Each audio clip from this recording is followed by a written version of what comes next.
नमस्कार. आपल्यापैकी बहुतेक जण हे परिपूर्ण आपण नसतो आणि आपल्याला समाजात वावरत असताना आपल्यामध्ये जी काही त्रुटी आहे, आपल्यामध्ये जी काही कमी आहे, त्या गोष्टीची पूर्तता समोरच्या व्यक्तीकडून व्हावी असं वाटत असतं किंवा आपल्याला जे काही हवं आहे ते त्या समोरच्या व्यक्तीने द्यावं अशी आपली इच्छा असते.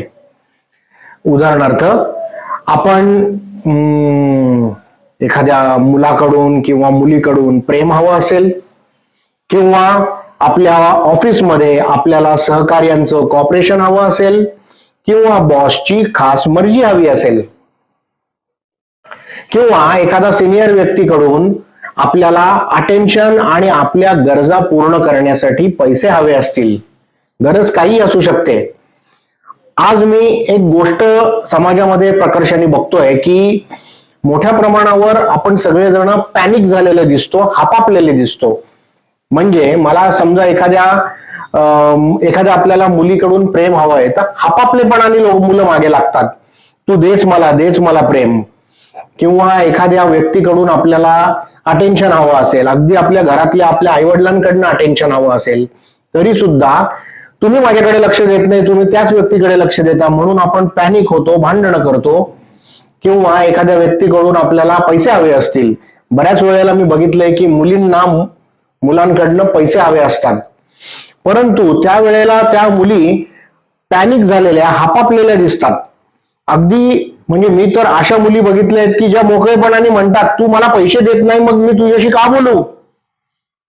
तर मित्रांनो, आज याच आपल्या समस्येला तोडगा काढण्याचा प्रयत्न करूयात, समजून घेण्याचा प्रयत्न करूयात की तुम्हाला समोरच्या व्यक्तीकडून हवं ते कसं मिळेल. सगळ्यात पहिल्यांदा एक गोष्ट लक्षात ठेवा की जगातलं प्रत्येक नातं हे एक व्यवहार आहे. हो, आपण म्हणतो नात्यामध्ये व्यवहार आणू नये, परंतु नातं हाच एक व्यवहार आहे. अगदी आई वडिलांचं नातं असो, भावाभावांचं नातं असो किंवा तुमचं इतर कुठल्याही नातेवाईकाशी असलेलं नातं असो, प्रत्येक नातं एक व्यवहार असतो. आता व्यवहार याचा ट्रॅडिशनल अर्थ घेऊ नका. व्यवहार याचा अर्थ प्रत्येक वेळेला समोरच्याला काहीतरी विकायचं आणि त्याच्याकडनं पैसे घ्यायचे असं नसतं. व्यवहार याचा अर्थ देवाणघेवाण, या अर्थाने मी त्याला व्यवहार म्हणतोय. प्रत्येक नातं हे देवाणघेवाणीचं नातं असतं. मग त्या नात्याची, प्रत्येक नात्याची काहीतरी गरज पण असते. म्हणजे तुम्हाला जर का आई वडिलांकडून प्रेम हवं असेल तर तुम्ही त्यांचा आदर करायला शिका. पहिल्यांदा आपल्याला द्यावं लागेल तेव्हा समोरच्याकडून मिळेल, हा नियम लक्षात ठेवा. तुम्हाला एखाद्या मुलीकडून अटेन्शन हवं असेल तर आपण त्या मुलीला महत्व द्यायला, तिला मदत करायला, तिला द्यायला शिकलं पाहिजे काहीतरी, नुसतं मागू नका. मुलींसाठी सुद्धा जर एखाद्या, अगदी काही हरकत नाही, तुम्हाला पैसे हवे असतील एखाद्या व्यक्तीकडून, काहीच हरकत नाही, परंतु त्यासाठी त्या व्यक्तीला मला पैसे द्या असं करून पॅनिक होऊन तुमचा पॅनिकनेस डिस्क्लोज करू नका. तर तुम्ही त्यांच्या उपयोगी पडा, समोरच्याच्या उपयोगी पडा. कुठल्याही प्रकारे तुम्ही नात्यामध्ये काही ना काही समोरच्याला दिलं पाहिजे, तरच ते रिलेशन टिकणार आहे. मग तुम्ही काय देऊ शकता?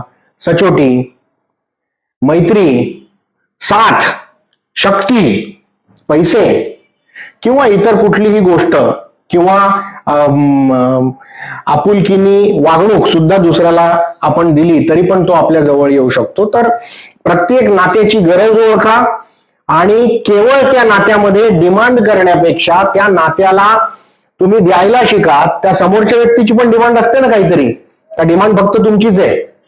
प्रत्येक व्यक्तीला डिमांड आहे. तुम्हाला जर समोरच्याकडून काही हवं असेल तर तुम्ही त्याला द्यायला शिका. जेव्हा तुम्ही द्याल त्यावेळेला आपोआप झक मारत तुम्हाला समोरचा व्यक्ती तुम्हाला हवी असलेली गोष्ट 100% देणार. हे लिहून घ्या मित्रांनो. शेवटी आपण सगळेजण माकडाचे वंशज आहोत. टोपी विक्याची गोष्ट आठवतीये? हो, लहानपणी आपण जी ऐकली होती तीच.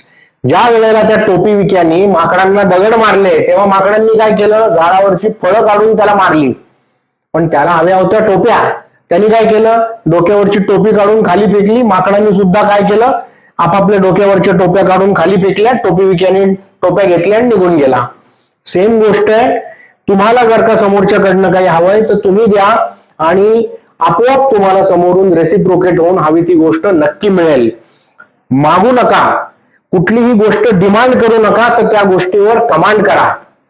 आहे की नाही छान आयडिया?